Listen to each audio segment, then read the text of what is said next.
Rambler Sports Locker, a milestone is reached in Loyola women's basketball, and we check out how New Year's resolutions are going at the Hallis Recreation Center.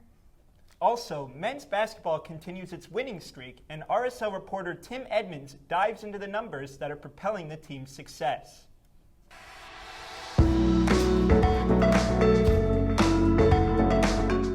Welcome back, Ramblers, to a new semester and a new season of the Rambler Sports Locker. I'm Mary Planky.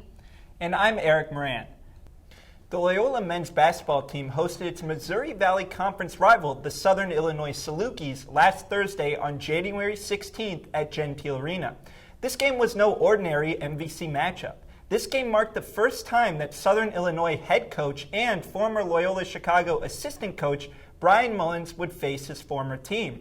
The two teams kept it close in the first half, but in the second half, Loyola ran away with the game by winning by a score of 64-48.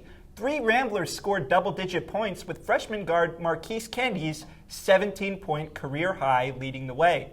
On Sunday, January 19th, the Ramblers traveled to Normal, Illinois to take on the Illinois State Redbirds. The Ramblers controlled the game in both halves on their way to a 62-50 victory.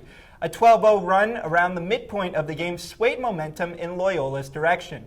Redshirt guard Tate Hall led the team in scoring with 17 points, while junior center Cameron Krutwig led the team in rebounds with 7. Loyola played again Wednesday, January 22nd against Indiana State at Gentile Arena. RSL reporter Jaylene Herrera was at the game and has a post-game recap from the floor.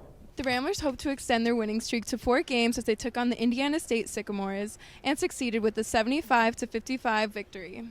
Despite a late push by the Sycamores, the Ramblers stood their ground and dominated in the first half with a score of 40-23. Cameron Krutwig led the charge in the first half, scoring 7 points and 6 rebounds. The Sycamores took control for much of the second half, but the Ramblers always answered back, securing the win. Tate Hall was a major contributor, scoring 23 points and 3 rebounds. For the Rambler Sports Locker, I'm Jaylene Herrera. Back to you guys at the desk. Thanks, Jaylene. The Ramblers will look to keep their 4-game win streak going this Sunday, January 26th at Northern Iowa. The men's basketball team's recent success is no mystery to RSL reporter Tim Edmonds. Tim is here to tell us about the key stats fueling Loyola's wins in this week's By the Numbers. After a middling start to their 2019-20 campaign, the Loyola men's basketball team is peaking as the Missouri Valley Conference play is heating up. Sitting at 14-6 and 6-1 in conference, the team is a legitimate contender to return to the NCAA tournament this season and make some noise. This week, I'll take you inside the success and the numbers behind their strong recent showing. 13.5, the points per game for redshirt junior forward Tate Hall. The University of Indianapolis transfer was forced to sit out last season due to NCAA rules, but has made an instant impact this year for the Ramblers. Their second leading scorer behind junior center Cameron Krutwig, the sharpshooter has been instrumental to giving the Ramblers another go-to scorer and is well on his way to all newcomer honors at season's end. 54.7, the Ramblers' points allowed per game in conference play. Built around their stingy defensive play, Porter Moser's team ranks number 1 in the Valley in points allowed per contest and hasn't given up over 70 points so far in conference play. It's this commitment to playing stout defense that is proving vital to their fast conference start. +6, the team's turnover margin. Forcing an average of 6 more turnovers than their opponents per game, the Ramblers are winning the turnover battle on a nightly basis. Taking care of the ball on their end and playing tough defense, they're gaining an average of 7 extra possessions per game, opportunities they're using to consistently outscore their opponents so far this season. 51.1. This stat headlines another category they lead the MVC in, field goal shooting percentage. The Ramblers are knocking down their field goal attempts at the highest clip of the league's 10 teams as they've showcased their ability to consistently shoot the basketball from all spots on the floor. 4.3. The number of assists per game for center Cameron Krutwig. Number 3 in the Valley in assists, Krutwig has revolutionized the Ramblers' offense as their focal point. He's been the Ramblers' MVP so far this season and is the early favorite to take home the Larry Bird Player of the Year award in the MVC. These stats have proved key to the Ramblers' current spot atop the MVC standings and will continue as they look to clinch an NCAA berth going forward. For the numbers, I'm Tim Edmonds. Thanks, Tim. On Friday, January 17th, the women's basketball team played Bradley at Gentile Arena. The big talk of the game was junior Abby O'Connor's 1,000th career point. This makes O'Connor only the 25th player in program history to achieve 1,000 career points. O'Connor's big day wasn't enough as the Ramblers lost 60-47. On Sunday, January 19th, the women's basketball team took on Illinois State at Gentile Arena. The Ramblers won in a close game with the final score of 69-64. Sophomore Allison Day led the team in points with 17. Helping Day was junior Ellie Rice contributing 10 points. The Ramblers currently have a 13-4 record overall. In Missouri Valley Conference play, they currently stand at 4-2. The Ramblers take the court again on Friday, January 24th in Valparaiso, Indiana. One of the most popular New Year's resolutions is to go to the gym more. Shelby Kluver sat down with Campus Rec to find out how Loyola's gym has worked out preparing for the increase in workouts. Hallis Recreation Center is no stranger to the old saying, "New year, new me." The gym sees some of its busiest months after students return to school for the spring. Swipe counts are used to measure how many people enter each month. The highest count is always the first day of classes, but Campus Recreation Director Megan Morris says the second busiest day comes in February. That's when we have pretty much all of our programming going on. So we have intramural sports, club sports, group fitness, personal training, Ramble Outdoors, everything's all at once, plus our general membership that's in the facility. So those days, we'll see swipe counts over the 2,000 to 2,500 mark on a given day. Cold weather and less on-campus activities help make February the gym's busiest month. Some of the most popular spring programs include basketball, indoor soccer, or one of the 70 group fitness classes, all included in each full-time student's membership. However, the influx of gym goers means more people and less available equipment. To beat the crowds this semester, Morris suggests skipping the busiest times, 4 to 8 p.m., and trying the slowest on Sunday afternoons. And for those who may be intimidated, Morris says no experience is needed to start. All staff are available and trained for questions, and group fitness classes can be a great way to be told how to exercise. I think one thing we've really tried to do is how do we make our facility be something for everybody, regardless of somebody who can bench press 300 pounds all the way to somebody who has never set foot in a rec center before, and really to try to find the middle of maybe those two.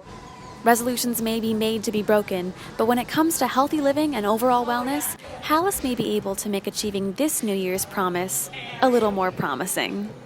Thanks, Shelby. Hallis is open 18 hours every weekday and 16 on weekends, meaning there's plenty of time to work around busy schedules. On Friday, January 17th, the men's volleyball team played number 14 Penn State at Gentile Arena. Redshirt freshman Cole Slauhalder helped the Ramblers with 11 kills, and sophomore Luke Denton contributed with 8 kills, 1 ace, and 10 digs. Also helping the Ramblers was senior Kyle Pekarski with 5 kills and 1 block, and junior Devin Jocelyn contributed 5 kills and 1 block. In the game, the Ramblers lost 3-0. On Saturday, January 18th, the men's volleyball team played number 1 University of Hawaii at Gentile Arena. The Ramblers lost 3-1. Sophomore Luke Denton helped the Ramblers with 14 kills, 2 blocks, and 2 aces. Also assisting the Ramblers was junior Devin Jocelyn with 12 kills and 2 blocks, and senior Ian Cohen neared his career high with 48 assists. This was the Ramblers' 5th loss in a row and puts the team at a 1-5 record on the season. On a brighter note, the Ramblers are only one of 2 teams that have won a set over Hawaii in this season. On January 17th, the Loyola track and field team traveled to Naperville, Illinois to compete in the Cardinal Opener.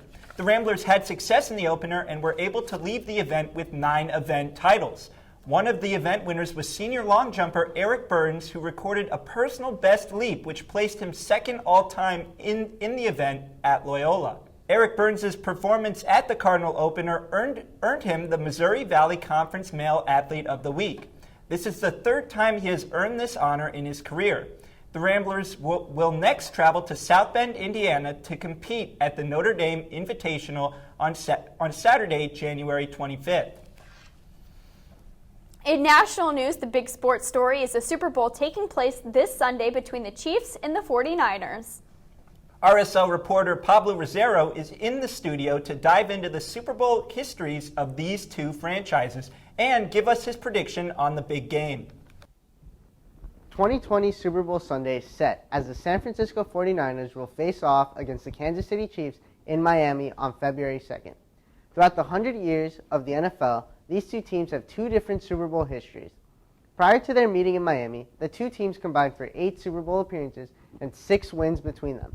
However, when it comes to playing in the Super Bowl, the 49ers have an overwhelming resume. The 49ers have 5 Super Bowl championships, which is it's good for second most in NFL history.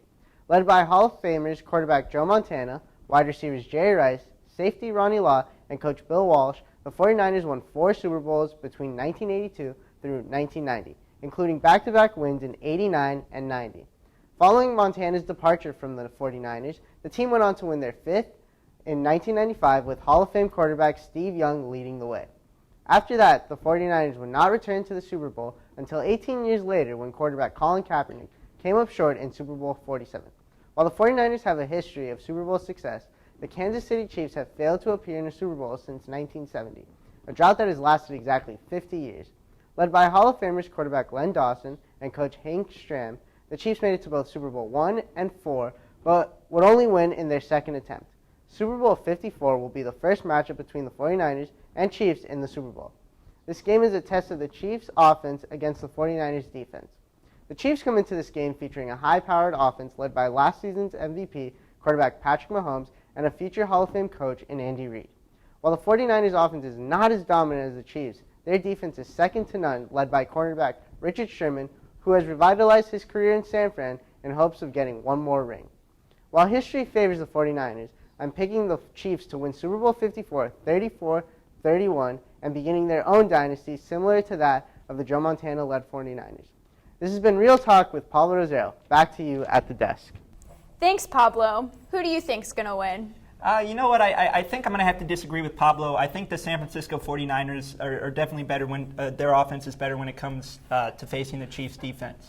For our full episodes and the chance to get in on the conversation, follow and like our social media handles for an up-to-date look at all things Rambler Sports. Thanks for joining us tonight. I'm Mary Planky. And I'm Eric Moran. Check back next week for another episode of the Rambler Sports Locker. And as always, don't forget to turn out the lights.